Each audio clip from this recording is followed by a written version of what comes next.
Yo, yang lain mana nih? Baru 32 orang.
Ibu masuk guys. Sabar ya. Mau masuk Zoom. Ongi.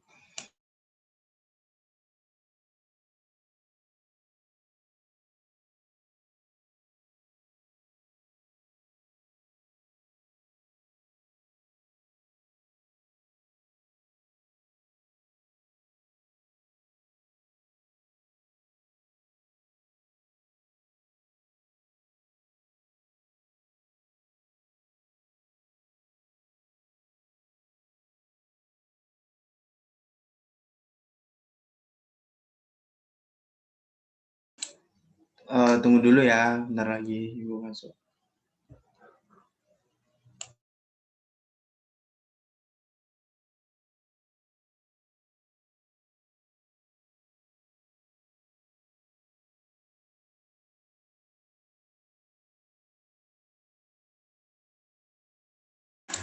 Ibu udah masuk.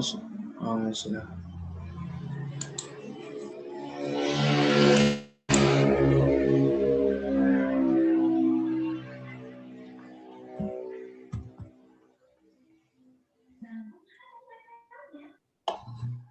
Assalamualaikum warahmatullahi wabarakatuh. Waalaikumsalam warahmatullahi wabarakatuh. How are you today, guys?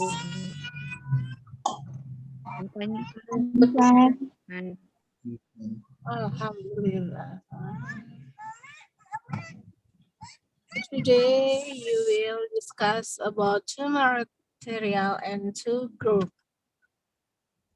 Grup yang belum pernah maju, grup kelompok berapa aja? Grup berapa aja?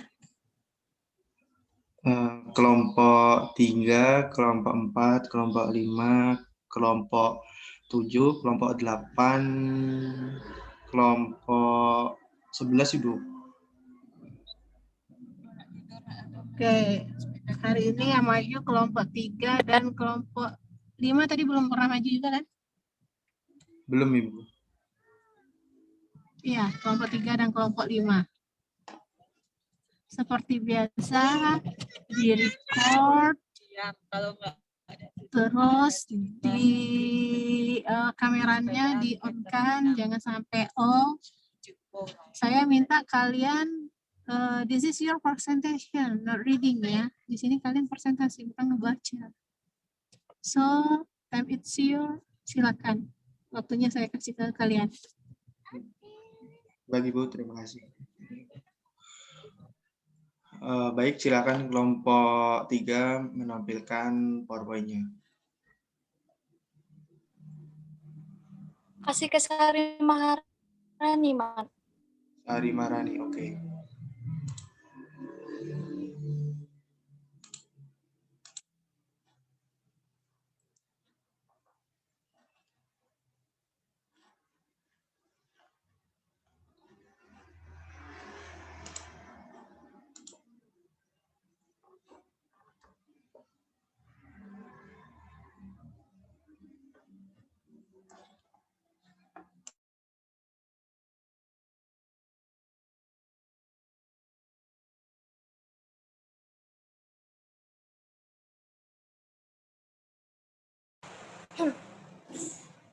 Bentar.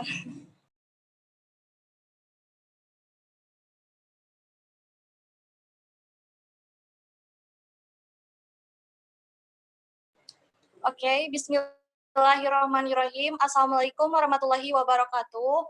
Good afternoon everybody. Baiklah, sebelum melakukan presentasi pada siang hari ini, alangkah lebih baiknya kita membaca doa terlebih dahulu. Berdoa dimulai.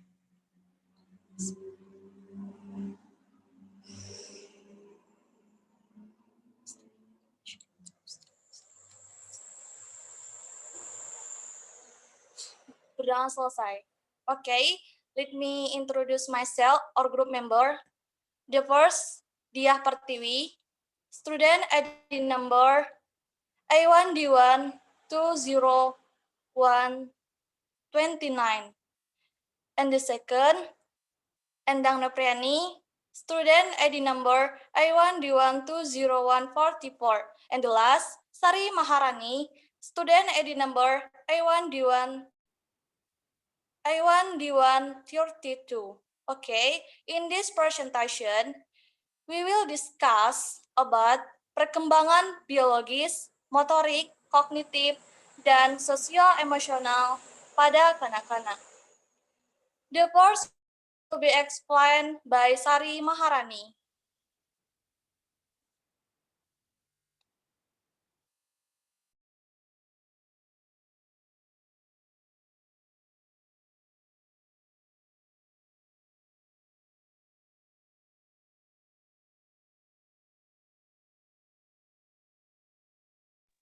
Silakan Sari.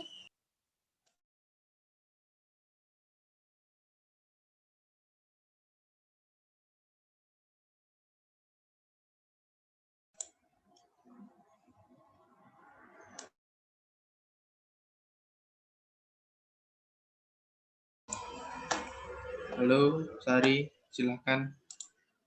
Waktu berjalan. Sari masih di unmute. Sorry.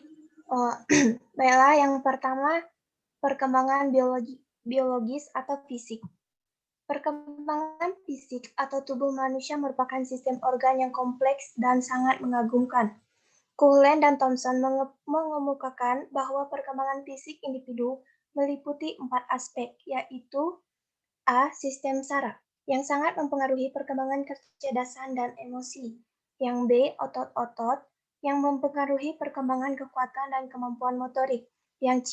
Kelenjar endokrin, yang menyebabkan munculnya pola-pola tingkah laku baru, seperti pada usia remaja berkembang, perasaan senang untuk aktif dalam suatu kegiatan yang sebagian anggotanya terdiri atas lawan jenis. Yang D. Struktur. Fisik tubuh yang meliputi tinggi, berat, dan proporsi. A. Masa kanak-kanak awal masa perkembangan anak dari usia 2 tahun sampai usia 6 tahun, yang mana bisa disebut juga dengan periode prasekolah.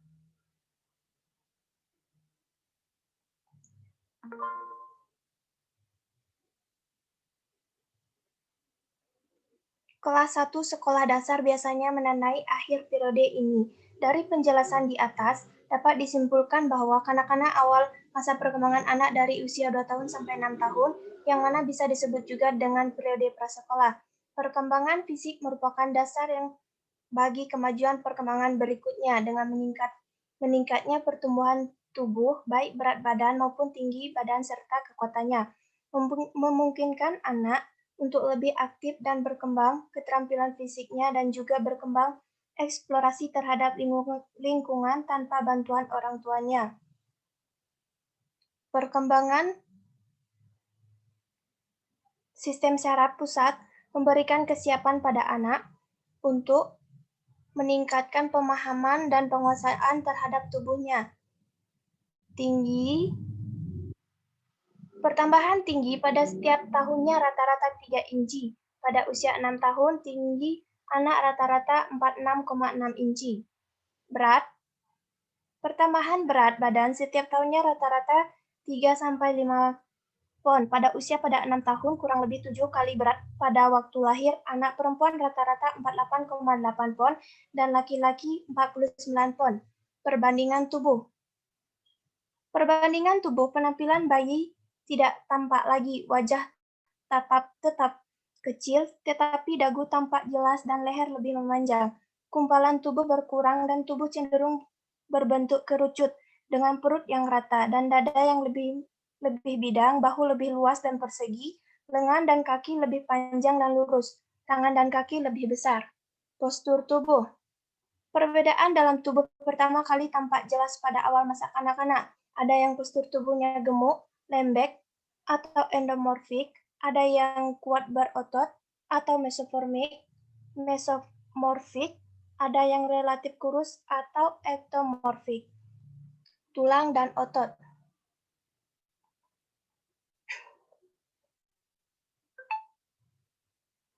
Tingkat pergeseran otot bervariasi pada bagian tubuh mengikuti hukum perkembangan arah, otot menjadi lebih besar, berat, dan kuat, sehingga anak tampak lebih kurus meskipun beratnya bertambah. Lemak.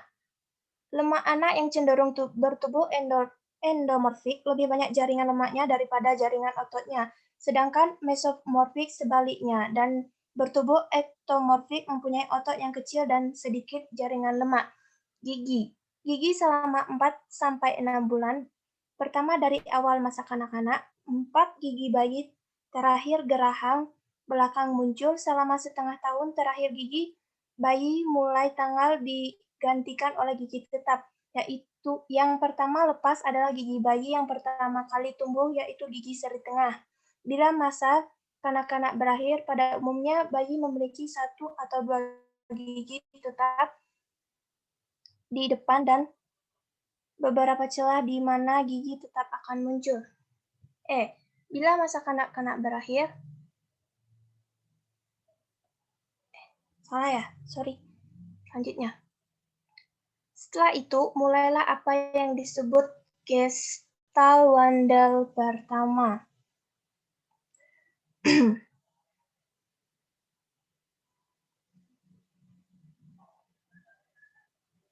Gestalt-Wandel pertama hal ini berarti bahwa anak yang dulunya mempunyai kepala yang relatif besar dan anggota badan yang pendek mulai mempunyai proporsi badan yang seimbang. Pada usia ini juga tumbuh myelinization atau lapisan urat syaraf dalam otak yang terdiri dari bahan penyekat berwarna putih, yaitu myelin.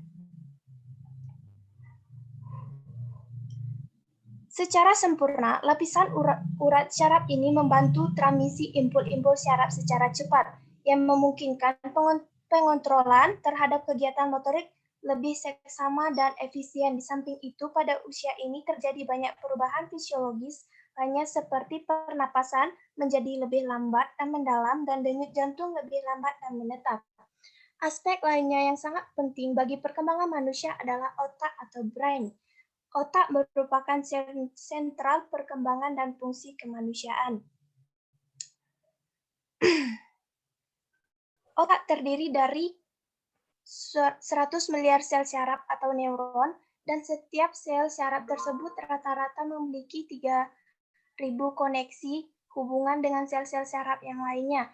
Sel ini terdiri dari inti sel atau nukleus dan sel bodi. Secara struktur, otak terdiri dari atas 3 bagian, yaitu brainstem. Brainstem termasuk di dalamnya cerebellum, yang berfungsi sebagai pengontrolan keseimbangan dan koordinasi. Yang B, midbrain, yang berfungsi sebagai stasiun pengulang atau penyumbang dan pengontrolan pernapasan dan fungsi menelan. Yang C, cerebrum, yang berfungsi sebagai pusat otak yang paling tinggi yang meliputi belahan otak kiri dan kanan, left and right hemispheres, dan sebagai pengikat syaraf-syaraf yang berhubungan dengannya. Proses pertumbuhan otak menurut para ahli melalui 3 tahap, yaitu yang A, produksi sel production, yaitu bahwa sel-sel itu telah diproduksi di antara masa 8 sampai 16 minggu setelah masa konsepsi. Yang B, perpindahan sel atau cell migration, yaitu bahwa neuron itu berimigrasi melalui daya tarik kimia ke lokasi sasaran yang semestinya. C, elaborasi sel atau cell elaboration, yaitu terjadinya proses di mana akson jaringan syaraf panjang bodi sel dalam neuron dan dendrit jaringan syaraf pendek bodi sel dalam neuron membentuk syaraf sinapsis atau ruang kecil di antara neuron-neuron di mana kegiatan syaraf terkomunikasi antara sel yang satu dengan yang lainnya. 2. Perkembangan motorik. Perkembangan motorik ini berhubungan dengan perkembangan pusat motorik otak. Potensi motorik berkembang bersamaan dengan kematangan syaraf dan otot. Karena itu, setiap gerakan yang dilakukan anak semudah apapun merupakan hasil interaksi yang kompleks dari berbagai bagian sistem tubuh yang dikontrol otak. Perkembangan motorik berarti perkembangan pengendalian gerakan jasmania melalui kegiatan pusat syaraf dan otot yang berkoordinasi. Selama 4 atau 5 tahun pertama kehidupan pasca lahir, anak dapat mengendalikan gerakan yang kasar setelah berumur 5 tahun. Terjadi pengembangan yang besar dalam pengendalian koordinasi lebih baik yang melibatkan kelompok otot yang lebih kecil.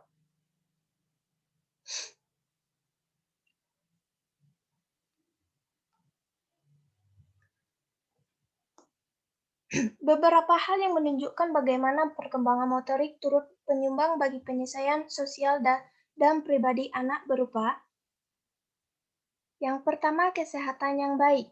Apabila kondisi motorik sangat jelek sehingga prestasi anak berada di bawah standar kelompok sebayanya, maka anak hanya memperoleh kepuasan yang sedikit dari kegiatan fisik dan kurang termotivasi untuk mengambil bagian dalam permainan atau aktivitas bersama teman sebayanya. B. Katarsis emosional. Melalui latihan fisik, anak dapat melepaskan tenaga yang tertahan dan membebaskan tubuh dari ketegangan kegelisahan dan keputusasaan. Kemudian mereka dapat mengendurkan diri baik secara fisik maupun psikologis. Yang ketiga, kemandirian. Semakin banyak anak melakukan sendiri, semakin besar kebahagiaan dan rasa percaya atas dirinya. Ketergantungan menimbulkan kekecewaan dan ketidakmampuan diri. Yang keempat, hiburan diri. Hiburan diri, pengendalian motorik memungkinkan anak berkecimpung dalam kegiatan yang akan menimbulkan kesenangan baginya meskipun tidak ada teman sebaya. Yang kelima, sosialisasi. Perkembangan motorik yang baik turut menyumbang bagi penerimaan anak dan menyediakan kesempatan untuk mempelajari keterampilan sosial. Keunggulan perkembangan motorik memungkinkan anak memainkan peran kepemimpinan. Yang keenam, konsep diri. Pengendalian motorik menimbulkan rasa aman secara fisik yang akan melahirkan perasaan aman secara psikologis. Rasa aman psikologis pada gilirannya menimbulkan rasa percaya diri yang umumnya akan mempengaruhi perilaku. Adapun aspek perkembangan motorik anak terdiri dari 3 unsur utama yang sangat dominan. Yang pertama itu perkembangan anatomis. Perkembangan ini ditunjukkan adanya perubahan kuantitas struktur tulang dan tinggi badan. Perkembangan motorik anak nampak dengan bertambahnya jumlah tulang yang secara langsung berpengaruh pada struktur tubuh secara keseluruhan. Yang kedua, perkembangan fisiologis. Perkembangan ini ditunjukkan adanya perubahan dari sistem organ tubuh seperti kontraksi otot, peredaran darah, pernapasan, pencernaan, dan lain-lain. Yang ketiga, perkembangan perilaku. Perkembangan perilaku ini merupakan koordinasi fungsional antara persyarafan dan otot-otot, serta fungsi kognitif, afektif, dan konatif. Meningkatnya kemampuan fisik, anak juga meningkatkan sehingga akan menumbuhkan kreativitas dan imajinasi anak yang merupakan bagian dari perkembangan mental anak. Dengan demikian bahwa kegiatan fisik anak akan dapat meningkatkan intelektual anak. Baiklah, pembaca selanjutnya kepada Dia Pertiwi dipersilahkan. Mohon maaf, pembaca selanjutnya saya. Oke, next will be explained by me. Yang ketiga, perkembangan kognitif. Kognitif artinya kemampuan berpikir dan kemampuan menggunakan otak. Perkembangan kognitif berarti perkembangan anak dalam menggunakan kekuatan berpikirnya. Dalam perkembangan kognitif anak, dalam hal ini otaknya mulai mengembangkan kemampuan untuk berpikir, belajar, dan mengingat. Dunia kognitif anak pada usia ini adalah kreatif, bebas, dan fantastis. Imajinasi anak berkembang sepanjang waktu dan pemahaman mental mereka mengenai dunia menjadi lebih baik. Pada tahapan kemampuan seorang anak dalam memperoleh makna dan pengetahuan dari pengalaman serta informasi yang ia dapatkan.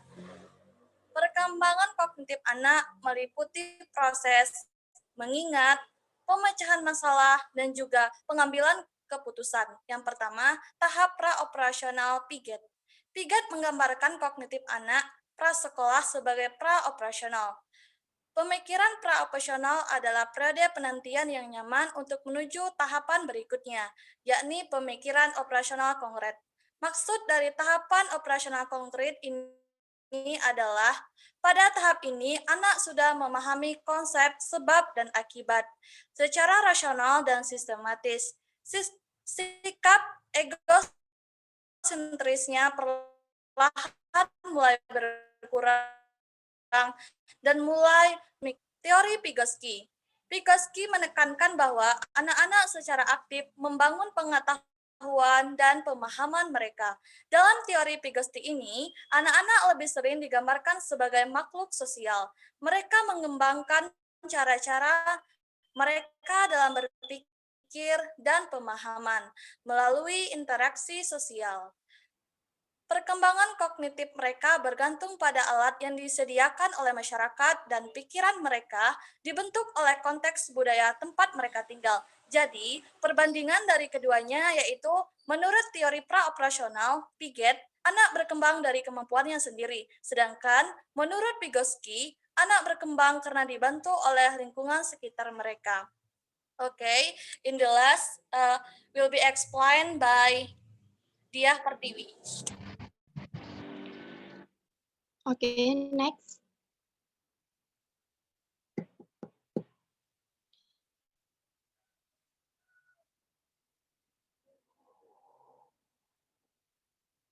Next, sorry. Perkembangan sosial emosional.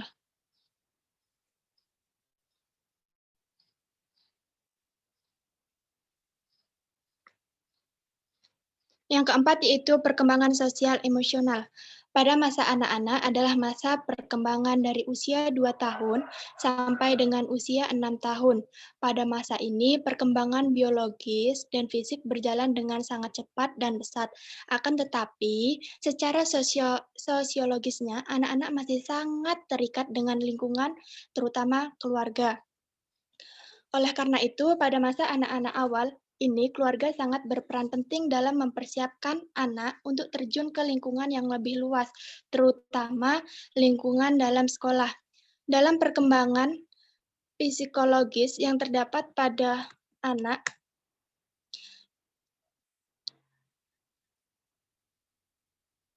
yang terjadi pada masa itu terdapat dua, yaitu yang pertama perkembangan emosi.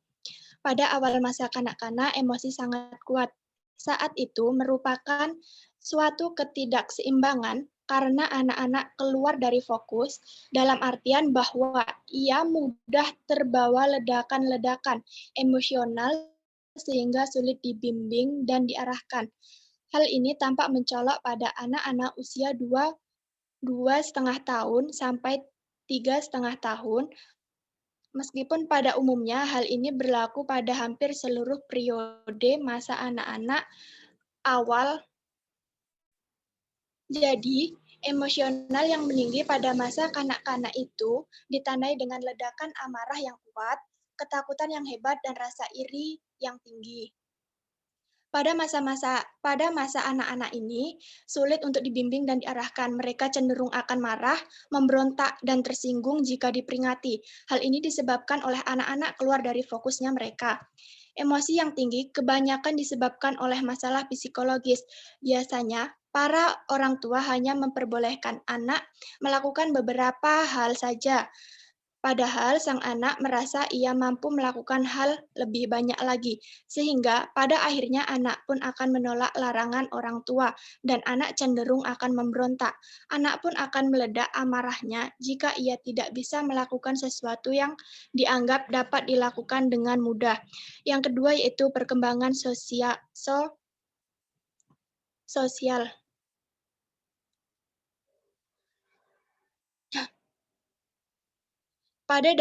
Pada dasarnya, untuk sosialisasi pada anak-anak diletakkan dengan meningkatnya hubungan antara anak dengan teman-teman sebayanya dari tahun ke tahun.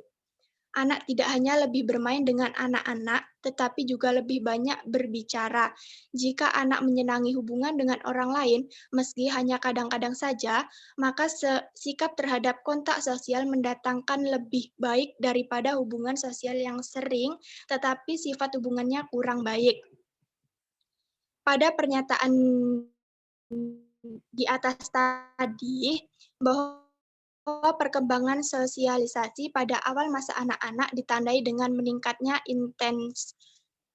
intensitas hubungan dengan teman-teman anak, diawali dengan meningkatnya teman-teman sebayanya.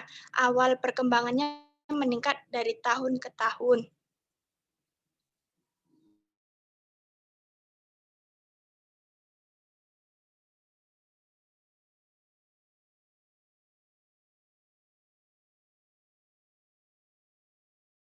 Pada masa itu, anak mulai mengenal dunia di luar keluarganya. Anak-anak juga akan memulai membandingkan dirinya dengan teman-teman sebayanya. Saya kembalikan kepada moderator. Okay, now let's move on to some any question and answer. Will anyone like to any question untuk 5 pertanyaan? Izin bertanya, moderator. Moderator. Moderator. Excuse me, moderator. Izin bertanya moderator. Okay. Okay, silakan Maya.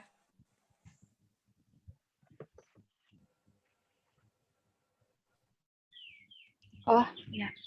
Assalamualaikum warahmatullahi wabarakatuh. Saya Maya Cynthia, NIM A1212152, izin bertanya kepada kelompok penyaji. Pertanyaan saya, ketika anak memasuki sekolah dasar, siapakah yang lebih berpengaruh pada keputusan anak? Orang tuakah, gurukah, atau teman sebaya? Tolong jelaskan menurut kelompok Anda. Nah, jika yang lebih berpengaruh adalah teman sebaya, tolong sebutkan sebabnya pengaruh teman sebaya pada masa kanak-kanak tersebut.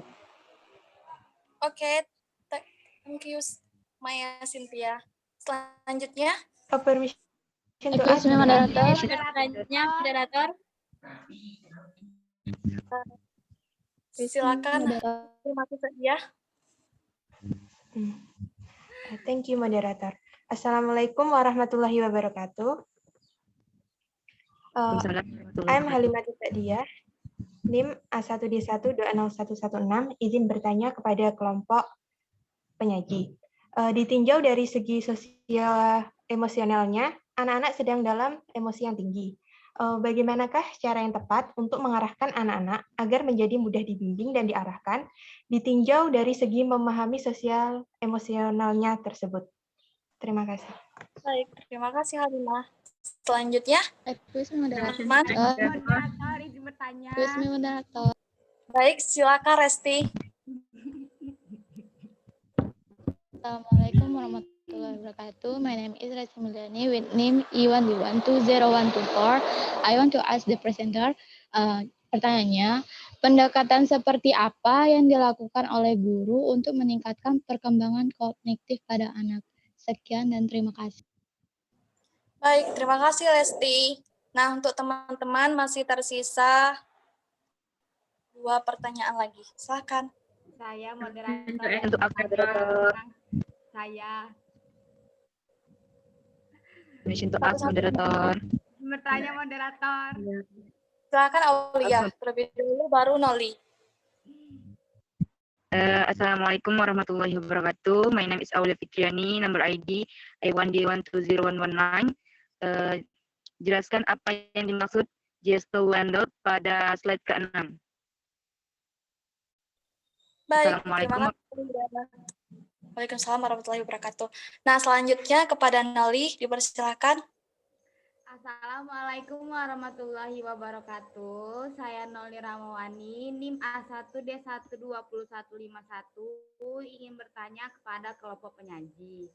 Bagaimana cara Anda mengatasi masalah dalam motorik menurut kelompok Anda? Terima kasih. Wassalamualaikum warahmatullahi wabarakatuh. Baik, terima kasih Noli. Nah, untuk teman-teman yang sudah bertanya, saya persilakan menulis pertanyaan kembali di kolom chat.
Okay, I will answer the question from Maya Cynthia. Ketika anak memasuki sekolah dasar, siapakah yang lebih berpengaruh pada keputusan anak? Orang tua, guru, atau teman sebaya? Tolong jelaskan menurut kelompok Anda. Nah, jika yang lebih berpengaruh adalah teman sebaya, tolong